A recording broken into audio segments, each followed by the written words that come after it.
ভোগালী বিহু আহি আমাৰ পাইছে আহি গতিকে ভোগালী বিহু উপলক্ষেও আমাৰ সেৱা আপোনালোকৰ প্ৰতি আমি নিবেদন কৰিছোঁ। স্বাভাৱিকতে এইকেইদিন অধিৱেশনৰ বতৰ প্ৰাথমিকৰ পৰা মূললৈকে এইকেইদিন অধিৱেশনৰ এটা উখল মাখল পৰিৱেশ প্ৰতিনিধিত্বমূলকভাৱে হ'লেও লৰুৱা আঞ্চলিক শাখাই আজি ভগামুৰি উদ্যোগৰ প্ৰাথমিক শাখাত এই অধিৱেশনখনি অনুষ্ঠিত কৰিছে। মই সকলো দিশ লক্ষ্য কৰি বৰ দীঘলীয়া কথা অৱতাৰণা কৰিব খোজা নাই, কাৰণ মই নগাঁৱলৈকে এটা কাৰ্যসূচী ৰূপায়ণৰ বাবে কিছু মুহূৰ্তৰ পিছতে যাব লাগিব। গতিকে কেইষাৰমান কথা মাত্ৰ আনুষ্ঠানিকতা ৰক্ষা কৰি মই ক'ব খুজিছোঁ। প্ৰথমে মই আজি মনত পেলাইছোঁ এই 50 বছৰীয়া লৰুৱা আঞ্চলিকৰ ইতিহাসৰ যিসকল বাটকটীয়া পুৰুষ, এই প্ৰায় 50 বছৰে এই অনুষ্ঠানটোক যিসকলে জন্ম দিছিল, যিসকলে ডাঙৰ দীঘল কৰি আজিৰ অৱস্থাত উপনীত কৰাইছে, সেই প্ৰত্যেকগৰাকী হয়তো আমাৰ মাজত নাই, কিছু সংখ্যক আছে, কিছু সংখ্যক আমাৰ মাজত নাই। মই তেখেতসকলৰ প্ৰতিও 50 বছৰ গৌৰৱিবলৈ যোৱা এই অনুষ্ঠানটোৰ আজিৰ অধিৱেশনৰ এইখনত মই শ্ৰদ্ধা জনাইছোঁ। এগৰাকী বৰেণ্য পণ্ডিতে কৈছিল যে সপোন দেখা মানুহজন মৰি যাব পাৰে, কিন্তু সপোনটো নমৰে। সপোন দেখা মানুহজন মৰি যায়, কিন্তু সপোনৰ মৃত্যু নহয়।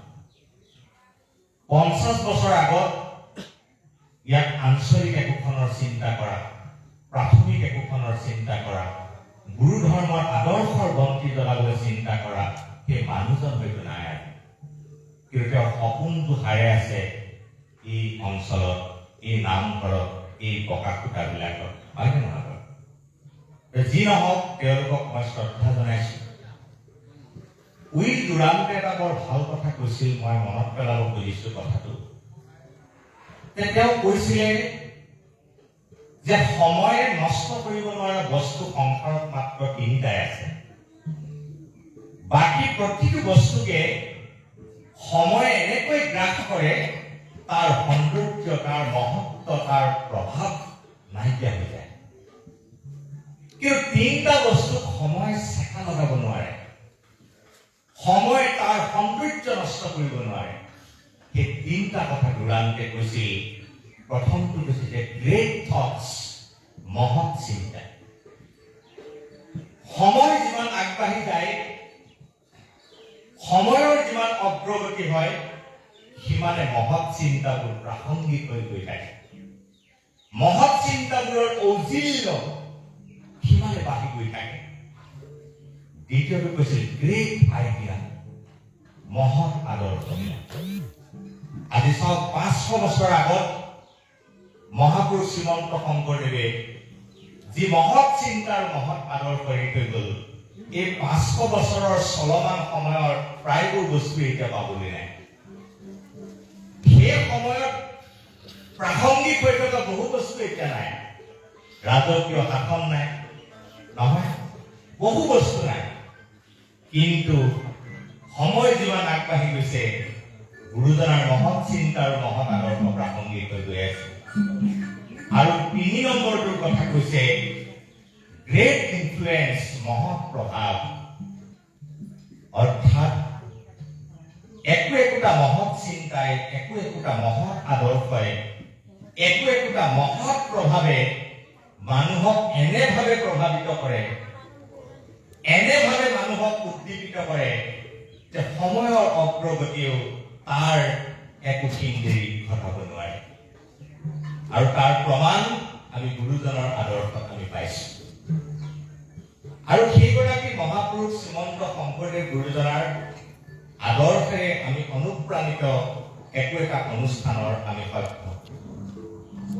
অধিৱেশন বুলি ক'লে স্বাভাৱিকতে তাৰ 2টা কথা মোৰ অনুভৱ হয়।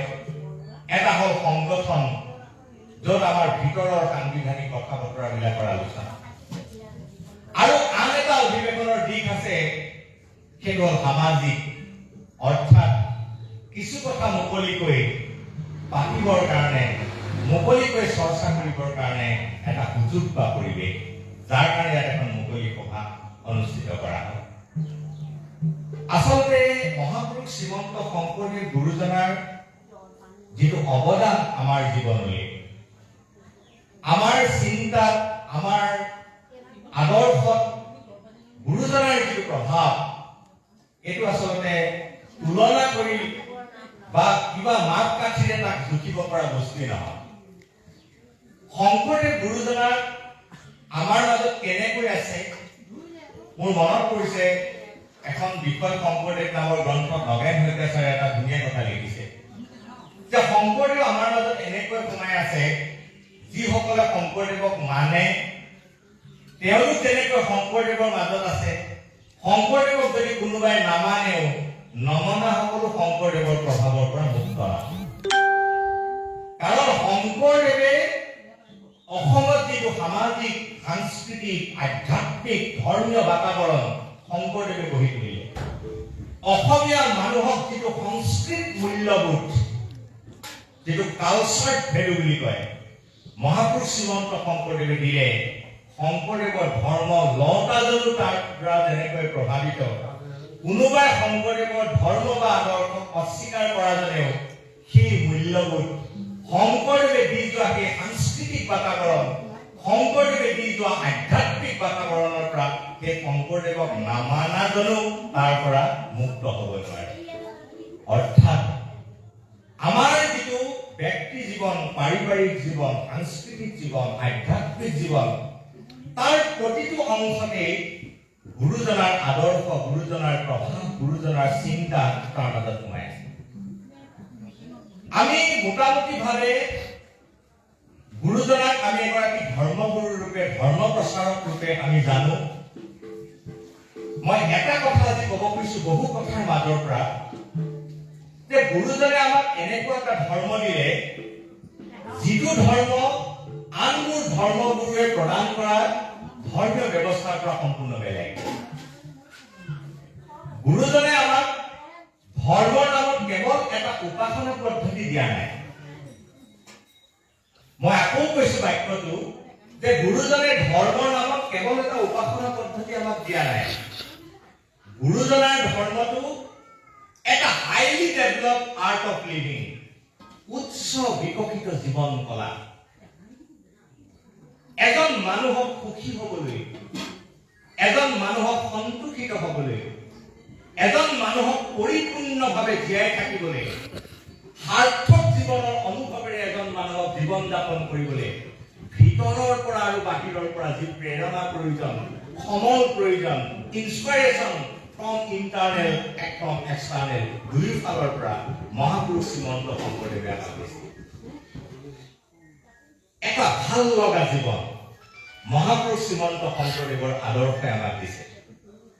আপুনি মই যদি নিজকে প্ৰশ্ন কৰোঁ, আমি যিটো জীৱন যাপন কৰিছো, আমাৰ চিন্তাৰ যিটো পবিত্ৰতা, মনোভাৱৰ যিটো পৰিশীলিত, পৰিমাৰ্জিত যিটো অৱস্থা, পৰিষ্কাৰ পৰিচ্ছন্ন আমাৰ যিটো জীৱনশৈলী নহয়, সংস্কৃত আচাৰ ব্যৱহাৰ, উচ্চস্তৰীয় আধ্যাত্মিক নৈতিক মূল্যবোধ, এই আটাইবোৰে গুৰু শ্ৰীমন্ত শংকৰৰ আদৰ্শৰ মাজেৰে আমাৰ মনত, আমাৰ চেতনাত, আমাৰ বোধত সোমাই গৈছে।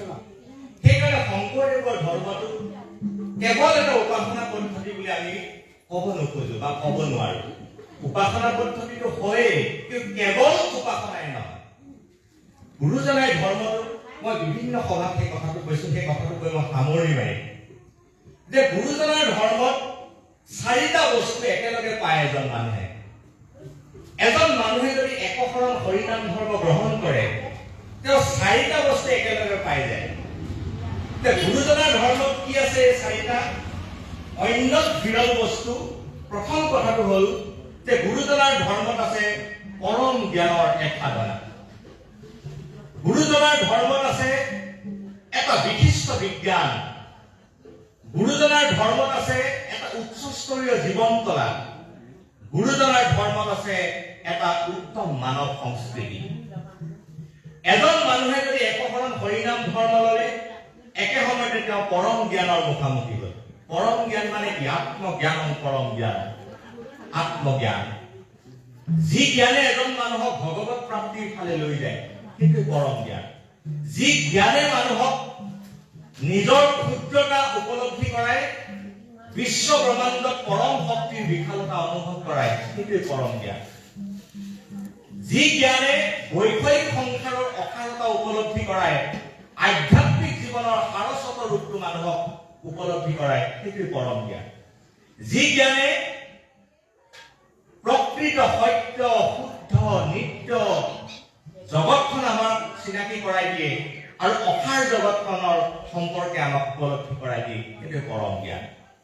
গতিকে গুৰুজনাৰ ধৰ্ম গ্ৰহণ কৰা এগৰাকী ধৰ্মাৱলম্বী লোকে সেই পৰম জ্ঞান গুৰুজনাৰ ধৰ্ম সাধনাৰ মাজেৰে পাই যায়। দ্বিতীয়টো হ'ল এটা পৰম বিজ্ঞান। মই ব্যাখ্যা নকৰো, মাত্ৰ শব্দ কেইটামান কৈ থৈ যাওঁ।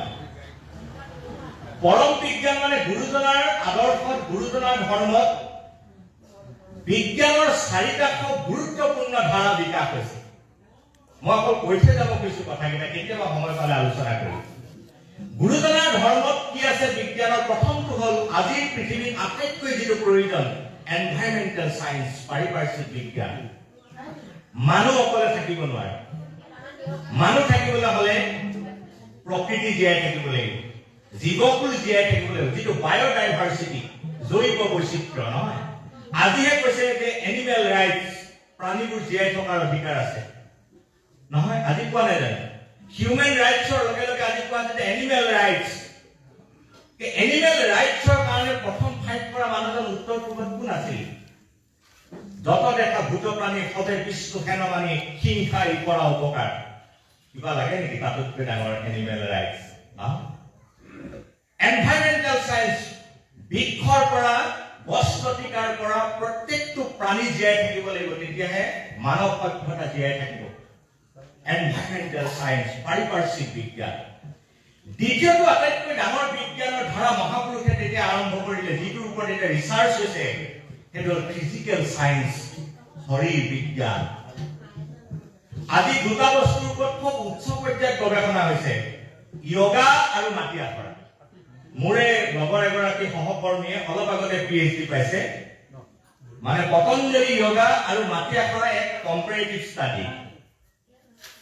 পতঞ্জলিত আমাৰ যিবোৰ যোগাসন আছে, মাটি আখৰা আছে 64টা, 64 নাম্বাৰ, টোটেল 64টা মাটি আখৰা।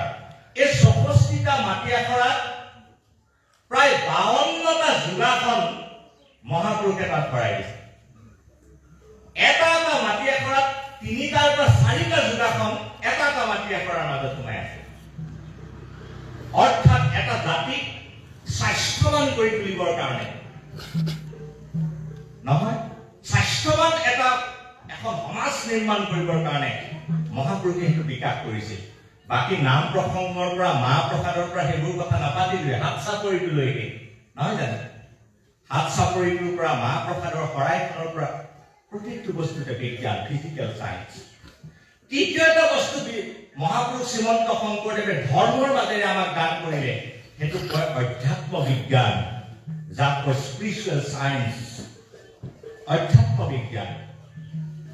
আৰু শেষত এটা বৰ সুন্দৰ বিজ্ঞানৰ ধাৰা। এতিয়া সেই বিষয়টোক লৈ বিশ্ববিদ্যালয়বিলাকত এটা এটা ডিপাৰ্টমেণ্ট আছে। মই কৰ্মৰত ডিপাৰ্টমেণ্টটোৰ কাষৰ ডিপাৰ্টমেণ্টটোৰ নামেই সেইটো। মই কৈ দিছো আপোনালোকে শুনক, ইংৰাজীত ক'লে মানুহে জানে, অসমীয়াত ক'লে নহয় নহয় লাগে। সেইটো হ'ল ডিপাৰ্টমেণ্ট অফ মেনেজমেণ্ট ষ্টাডি। সেইটো হৈছে মেনেজমেণ্ট চায়েন্স, পৰিচালনা বিজ্ঞান। কেনেকৈ এখন সমাজ পৰিচালনা কৰিব লাগে নহয়, নামঘৰতে মহাপুৰুষে শিকোৱা নাই জানো এখন সুন্দৰ সমাজ পৰিচালনা কৰিব? কথা এটা কওঁতে কেনেকৈ উঠি ক'ব, জ্যেষ্ঠজনক কেনেকৈ মান্যতা দিব, ক'ত কথা ক'ব ক'ত নক'ব, সিদ্ধান্ত এটা কেনেকৈ ল'ব, এখন সুন্দৰ সমাজ পৰিচালনা কৰিবৰ কাৰণে যিটো মানুহক মেনেজমেণ্টৰ প্ৰয়োজন, পৰিচালনা, সেই মেনেজমেণ্ট চায়েন্স নামঘৰৰ মাজেদি একশৰণ হৰিনাম ধৰ্মৰ মাজেৰে মহাপুৰুষ শ্ৰীমন্ত শংকৰদেৱে শিকাই থৈ গৈছে। পোনে পোনে চাবলৈ গ'লে এজন ঈশ্বৰৰ মাত্ৰ ই এক উপাসনা পদ্ধতি, কিন্তু এই উপাসনা পদ্ধতিটোৰ মাজেৰে মানুহক পৰম জ্ঞানৰ, পৰম বিজ্ঞানৰ, আধ্যাত্মিক আমাৰ শৰীৰ বিজ্ঞানৰ, স্বাস্থ্য বিজ্ঞানৰ, অধ্যাত্ম বিজ্ঞানৰ, পৰিচালনা বিজ্ঞানৰ, পাৰিপাৰ্শ্বিক বিজ্ঞানৰ লগত আমাক চিনাকি কৰি দিছে। গতিকে এই কথাখিনিৰে আমি এনেধৰণৰ এটা সিদ্ধান্তলৈ যাব পাৰো যে মহাপুৰুষ শ্ৰীমন্ত শংকৰদেৱ গুৰুজনে যুগৰ যিকোনো পৰিৱৰ্তনত খাপ খাব পৰাকৈ এটা সৰ্বাধুনিক, মই কালিৰ পৰা এটা প্ৰবন্ধ লিখিবলৈ আৰম্ভ কৰিছো যে শংকৰদেৱৰ সৰ্বাধুনিক মনস্তত্ব। আনন্দ বৰমুদৈ ছাৰে এটা প্ৰবন্ধ লিখিছে, কৰবাত পালে সেইটো পঢ়িব, কেতিয়াবা এইটো আমাৰ গৰিয়সীটো ওলাই পৰিছে। মানে প্ৰবন্ধটোৰ নাম হ'ল শংকৰদেৱ আমাৰ সমসাময়িক, কণ্টেম্পৰেৰী। মানে যুগটো যিমান আগবাঢ়ি যায় তাতোতকৈ শংকৰদেৱৰ চিন্তা আগত আছে। আপুনি যদি শংকৰদেৱক পঞ্চদশ শতিকাৰ প্ৰেক্ষাপটত আলোচনা কৰা, শংকৰদেৱৰ চিন্তা পঞ্চদশৰ আগত আছে।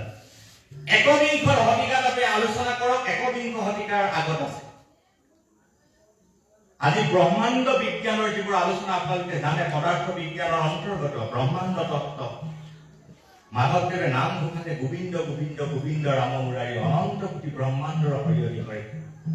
ব্ৰহ্মাণ্ড অনন্ত কোটিখন আছে, অনন্ত কোটি ব্ৰহ্মাণ্ড আলোচনা হৈছে যে এই সৰ্বাধুনিক, ইমান এটা আধুনিক বিজ্ঞানসন্মত মন, চিন্তা, দৃষ্টিভংগীলৈ গুৰুজনে আমাক এটা ধৰ্মীয় আদৰ্শ দিয়ে। মই ভাবো তেনেকুৱা এটা আদৰ্শ লাভ কৰাটো অসমীয়া মানুহৰ কাৰণে আমাৰ এক পৰম সৌভাগ্য।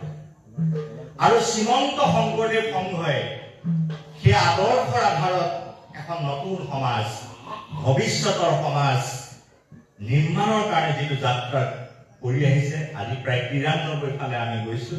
সেই যাত্ৰাৰ আমি প্ৰত্যেকজনে একোজন অংশীদাৰ। মই ভাবো এই যাত্ৰাটো আমি সফল কৰিবৰ কাৰণে সংখ্যা আৰু গুণ দুয়োটাৰ মাজত ভাৰসাম্য ৰক্ষা কৰি আমি আগবাঢ়ি যাব লাগিব। মই এই কথাটো কৈ সামৰিব খুজিছো, সংখ্যা আৰু গুণ, সংখ্যা আৰু গুণৰ যদি সমতা নাথাকে, বেলেঞ্চ, তেতিয়াহ'লে আমাৰ যাত্ৰাটো লক্ষ্য স্থানত পাওঁতে কিছু সমস্যা হ'ব। এতিয়া সংখ্যাৰ গুণটো কেনেকুৱা? মই অলপ আগতে এটা খবৰ লৈছো যে আমাৰ আঞ্চলিকত সংগী কিমান, বোলে ধৰি লওক 300 ঘৰ, ধৰি লওক ইয়াত মণিকাঞ্চন কেইখন সোমায়। নাম ধৰ্ম আমাৰ সংগী কিমান, বোলে 40 লাখ।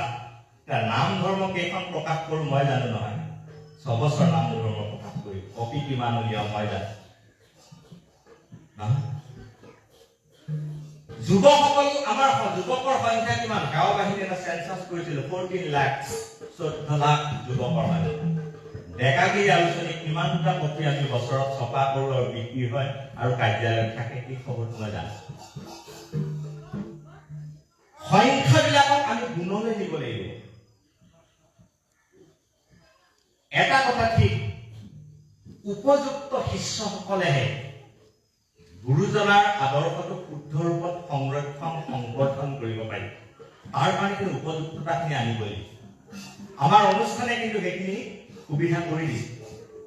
আমাৰ এখন বিশ্ববিদ্যালয় আছে, আমাৰ ল'ৰা ছোৱালীবোৰ আমি কিয় নপঢ়া তাত? আমাৰ আঞ্চলিকৰ সভাপতিৰ বাপে তেওঁৰ কন্যা সন্তানক শংকৰদেৱ বিশ্ববিদ্যালয়ত পঢ়াই, মই ভাল পাইছো। আমি কিয় নপঢ়াওঁ? আমি এই আন্দোলনটো সফল কৰিবলৈ আমি আমাৰ পৰা আমি আৰম্ভ কৰিব লাগিব যাত্ৰা। গতিকে মই আৰু বেছি দীঘলীয়াকৈ অন্য কথা নকওঁ। আজি ভাল লাগিলে বছৰৰ শেষৰ দিনটোত ভকতসকলক এনেকৈ লগ পালো। ভকতসকলক লগ পোৱাৰ নিচিনা আৰু আনন্দৰ পৃথিৱীত একো বেলেগ হ'ব নোৱাৰে। ভকতসকলক লগ পোৱাটোকে কৈছে সন্তৰ সংগত উপাসনা। ভক্তসকলৰ সংগত উপাসনাৰ জন্ম হয়, আৰু যি উপাসনাই মানুহক পৰম প্ৰাপ্তিৰ ফালে মানুহক লৈ যাব পাৰে। গতিকে আজি ভাল লাগিলে পুৰণা বছৰৰ বিদায় খানত হৰিভক্তসকলক একেলগে লগ পালো। নতুন বছৰটো সকলোৰে সুন্দৰকৈ পাৰ হওক, মই আমাৰ সভাপতি বাবক কৈছোঁ আমাৰ গোহাৰিবিলাকত 49 বুলি অলৰেডি লিখা গৈছে। এতিয়া 50ত আমি কৰিলোঁ নে নাই, নতুন বছৰতে এখন সভা পাতি ভালকৈ কথাখিনি আমি আলোচনা কৰি এটা সিদ্ধান্ত আমি লোৱা ভাল। যদি সঁচাকেই 50 হৈছে আমি 50টো ভালকৈ পাতিব লাগিব, আৰু যদি 50টো দুদিন দেৰিকৈ আছে তেতিয়াহ'লে আমি কেতিয়া 50টো আমি উদযাপন কৰিম তাৰো কিন্তু এটা সিদ্ধান্ত আমি ল'ব লাগিব। গতিকে মই আশা কৰিছোঁ যে নতুন বছৰত আমি কথাখিনি লৈ আগবাঢ়ি যাব পাৰিম। সকলোকে সেৱা জনালোঁ, আৰু মোৰ বক্তব্য নিৰ্দিষ্ট বক্তা বুলি নল'ব, ঘৰৰে মানুহ দুই এটাৰ কথা চমুকে মনৰ কথা এইখিনিকে ক'লোঁ, আৰু সমস্তজনলৈ সেৱা জনাই মোৰ বক্তব্য মই সামৰণি মাৰিছোঁ, আৰু আশা কৰিম দৰুৱা আঞ্চলিক শাখা আগবাঢ়ি যাব, আৰু এই যাত্ৰাত আমাৰ প্ৰত্যেকৰে যি যেনেকৈ পাৰোঁ আমাৰ সহযোগিতা ইয়াৰ সৈতে জড়িত হৈ থাকিব। জয় গুৰু শংকৰ অপৰাধ।